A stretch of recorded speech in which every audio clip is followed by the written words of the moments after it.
Como siempre, todos los jueves tenemos la presencia de nuestras queridas y queridos compañeros de la Facultad de Derecho, y en esta ocasión recibimos al doctor Jorge Bonilla para hablar sobre un tema bien interesante, la característica científica del dictamen pericial en grafoscopía. Así es que, doctor Jorge, bienvenido, ¿cómo está? Gracias, muy bien. Buenos días a todos. Y bueno, pues cuéntenos un poquito, digamos, en términos coloquiales, ¿a qué se refiere estas características que, bueno, pues que tienen que ver con nuestra escritura, con nuestra identidad, con muchas otras cosas, ¿no? Sí, y sobre todo porque abarca la falsedad o la autenticidad, que eso es un tema delicado jurídicamente, ¿verdad? Sí. La grafoscopía es una ciencia que tiene por objetivo análisis, estudio, dictaminación. ¿De dónde proviene? Origen gráfico. ¿Quién hizo esa escritura? Claro. Y entra el análisis de texto manuscrito. Y especifico texto manuscrito porque hay texto impreso. Claro. No. ¿Por qué texto manuscrito? Porque el especialista en la materia analiza el desenvolvimiento manuscritural, sigue la trayectoria y ahí encuentra uno mucha información. Claro. Tiene la característica de ser científico toda vez que se acopla, se usa de base método científico.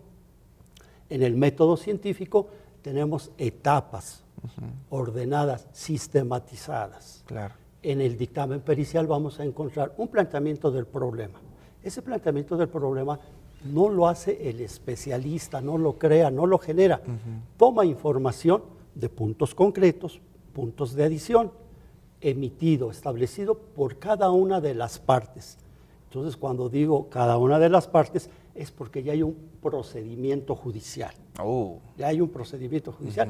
Llaman a un experto, llaman al especialista, ¿sí? Y se tiene que ceñir a ese marco. Claro. Entonces genera un planteamiento del problema. Hace el planteamiento, ¿cuál es la problemática a resolver?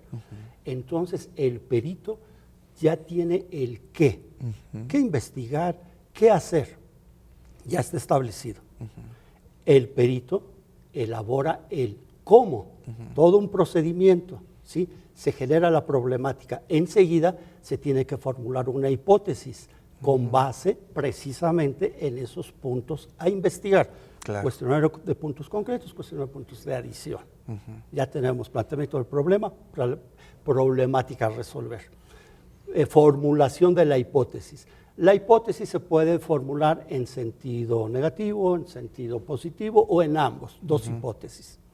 Puede ser una hipótesis, dos, tres, las que sean necesarias para investigar lo que se nos está pidiendo. Okay. Enseguida se hace un primer estudio. Ese primer estudio es para conocer características de orden general. ¿Tiene inclinación la firma? ¿No tiene inclinación la firma? O la letra, grosor de la escritura, presión escritural o presión manuscritural, que es la que se ejerce a través del elemento escritural sobre el papel.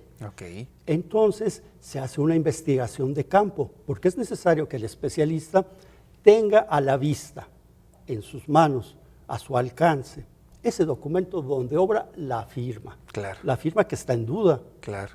Pero también las que no están en duda, las que son auténticas. Para cotejarlo, ¿no? Sin duda alguna. Para el cotejo pericial correspondiente. Claro. ¿Sí? Se hace no a simple vista, se auxilia uno de instrumentos ópticos, instrumentos de medición, de iluminación inclusive.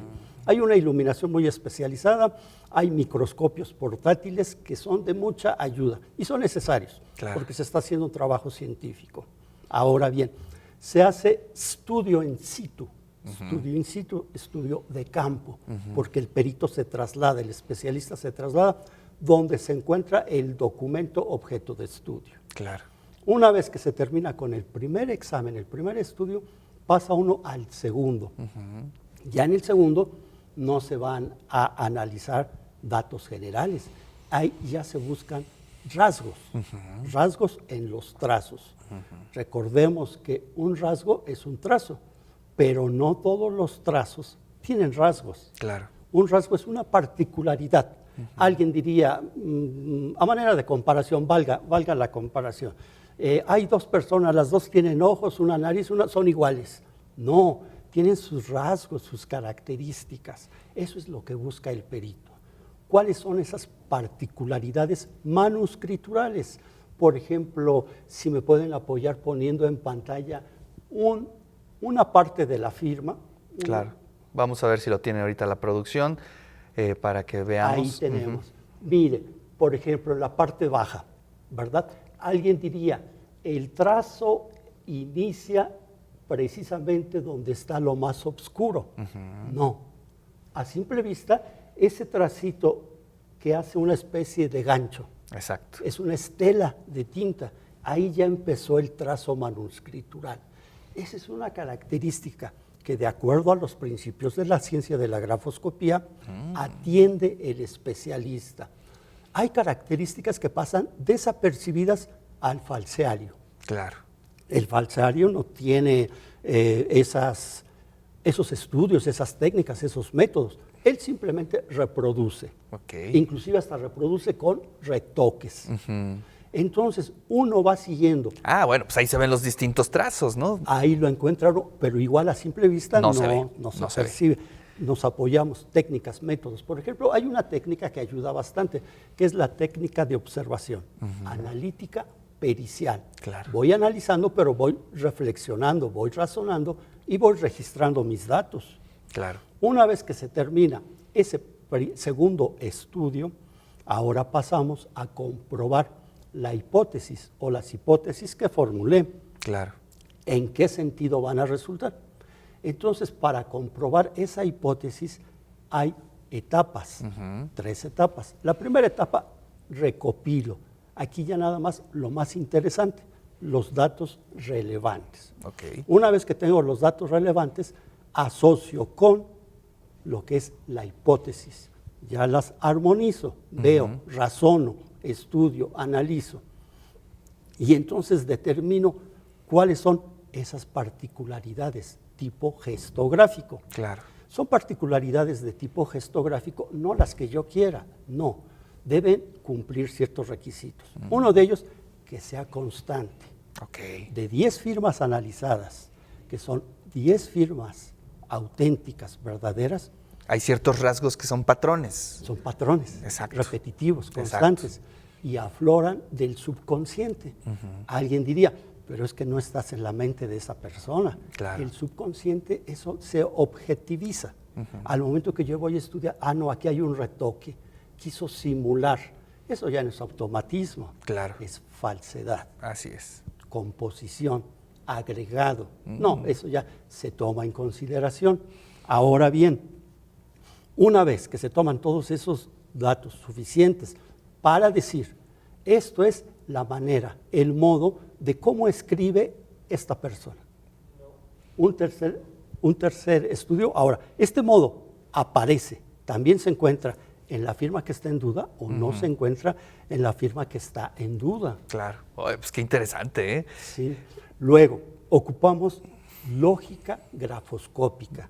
Ya tengo mis 2 estudios. Voy a comprobar mi hipótesis. Ocupando la lógica grafoscópica, lo hago a través del silogismo. Premisa mayor, premisa menor. Puede ser 2 premisas o 3 premisas, las que sean necesarias. Claro. Premisa mayor. Veo leyes, principios que establecen los autores. ¿Y cuál de todo el universo de la grafoscopía aplica en esta característica que yo encontré? En este modo de manuscritura. Claro. Luego, ahora, por un lado ya tengo mi premisa mayor, la premisa menor, ¿qué encontré? ¿Cuántas características? ¿En dónde está? ¿Corresponden a la zona homóloga por correspondencia de la firma o están en otro lugar? Pues qué interesante, toda una ciencia, toda una ciencia. Y bueno, pues sí, de pronto yo me pongo a pensar, bueno, aparentemente es fácil poder falsificar, pero no como el estilo o el tema de los rasgos, ¿no? Hasta dónde inicias, dónde terminas, pues todo eso es lo que hace un especialista, ¿no? Determinar si es verdadera o si es auténtica esa firma a partir de ese patrón o de ese grupo de firmas que analiza. Y sobre todo porque tiene que ser un estudio serio. ¿Serio? Hay responsabilidad, claro, ¿verdad? Quien lo hace, quien está facultado es porque tiene cédula profesional para ejercer grafoscopía, documentoscopía.